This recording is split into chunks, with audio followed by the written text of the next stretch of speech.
শ্রমিকের নিরাপদ কর্মপরিবেশ ও সুস্থ শ্রমিক, কর্মঠ হাত, আসবে এবার নবপ্রভাত স্লোগানকে সামনে রেখে মে দিবস এবং জাতীয় পেশাগত স্বাস্থ্য ও সেফটি দিবস 2026 উপলক্ষে এ আয়োজন করে শ্রম ও কর্মসংস্থান মন্ত্রণালয়। শুক্রবার সকালে রাজধানীর বাংলাদেশ চীন মৈত্রী সম্মেলন কেন্দ্রে আয়োজিত অনুষ্ঠানে রাষ্ট্রপ্রধান, সরকারের মন্ত্রী, সংসদ সদস্য ও রাষ্ট্রের গুরুত্বপূর্ণ ব্যক্তিরা অংশ নেন। সুস্থ শ্রমিক, কর্মঠ হাত, আসবে এবার নবপ্রভাত। এ সময় শ্রম ও কর্মসংস্থান মন্ত্রী বলেন, বর্তমান সরকার শ্রমিক বান্ধব, আগামীতে শ্রমিকদের জীবনমান উন্নয়নে কাজ করার প্রতিশ্রুতি দেন তিনি। একজন শ্রমিক সুস্থ না থাকলে সে তার কাজ সঠিকভাবে করতে পারবে না। বর্তমান সরকার শ্রমজীবী মানুষের পাশে থাকার সরকার। আমরা বিশ্বাস করি শ্রম খাতে শান্তি ও স্থিতিশীলতা থাকলে শিল্প উন্নয়ন ত্বরান্বিত হয় এবং দেশের অর্থনীতি শক্তিশালী হয়। প্রধান অতিথির বক্তব্যে রাষ্ট্রপতি মোহাম্মদ শাহাবুদ্দিন বলেন, শ্রমিক মালিক অধিকার রক্ষায় ট্রেড ইউনিয়নের উৎসাহ দিতে হবে, সেই সাথে সবার প্রতি দায়িত্বশীল আচরণের আহ্বান জানান তিনি।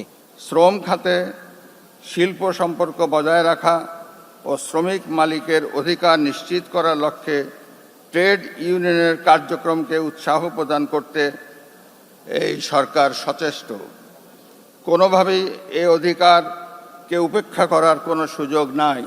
নিরাপদ কর্মপরিবেশের উপর জোর দেন রাষ্ট্রপতি। তিনি বলেন, মালিকদের উচিত কমপ্লায়েন্স নিশ্চিত করা। শ্রমিকদের জন্য সরকারের নেওয়া পদক্ষেপগুলো তুলে ধরেন তিনি। কোনো স্বার্থান্বেষী পক্ষের প্ররোচনায় শ্রম অসন্তোষের মতো কোনো বিষয়ে যেন শ্রমিক ভাইয়েরা জড়িয়ে না পড়েন, সে বিষয়ে সকলকে সচেতন থাকার পাশাপাশি দায়িত্বশীল আচরণ করার জন্য সংশ্লিষ্ট সকলের প্রতি আহ্বান জানাচ্ছি। রাষ্ট্রপতি আরো বলেন, মধ্যপ্রাচ্যে শ্রমিক পাঠানোর মাধ্যমে দেশের অর্থনৈতিক ভিত রচনা করেছিলেন প্রয়াত সাবেক রাষ্ট্রপতি জিয়াউর রহমান। বেগম খালেদা জিয়া সেই ধারা অব্যাহত রাখেন বলেও মন্তব্য করেন তিনি। 1976 সালে তিনি প্রতিষ্ঠা করেন মিনিস্ট্রি অফ ম্যান পাওয়ার।